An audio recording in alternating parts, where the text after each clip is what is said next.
Here's all the new movies I watched this past week. The Toxic Avenger was very violent and great for the tone that I was aiming for, but ultimately it dies down within the boredom that I was watching it because it feels very sporadic, spontaneous, doesn't necessarily have a point, and the comedy is miss after miss, which doesn't necessarily land for me personally. Pi is a phenomenal, fantastic directorial debut from Darren Aronofsky as a director. What we're getting out of it is very downscaled from all of his other films, but it still has some of the tone that you come to expect. Clue was a first time watch in theaters, and I just loved every minute of it, following along with all the humors. That the comedy was a major win for me personally, and going about the self awareness and following about who the killer was just really good.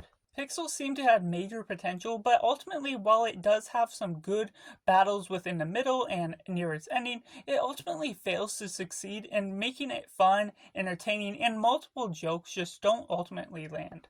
The Thursday Murder Club was a solid new mixed mystery that really followed in a great cast that really balanced in all the comedy and the dramatic roles that it took in. But going into the second, third act, it leaned more into Helen Mirren's character in particular, which took away the potential of the whole Thursday Murder Club that we're looking at. The Only Living Boy in New York was really fascinating and quite my style for a film, being very grounded, following these complex relationships and trying to figure out life with where this boy was going along. Started with a Vengeance was much more surprising than I expected it out to be, being made by the same director as the first one that was shot in just about one location. This one goes all across New York City, has many plot deviations that stay consistent with the tone.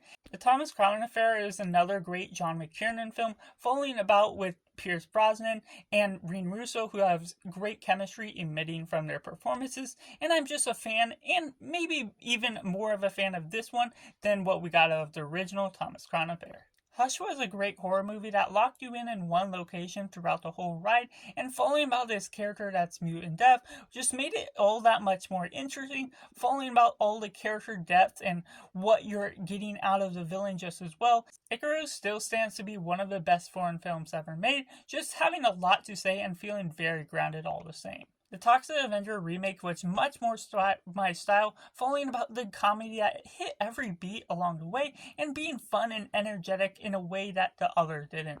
The Roses is another film that carries the style that I like within film, being very grounded, down to earth, and following a diverse that is very interesting, and it has a different take within this than I've seen before, just being very compelling by the banter between Olivia Colman and Benedict Cumberbatch.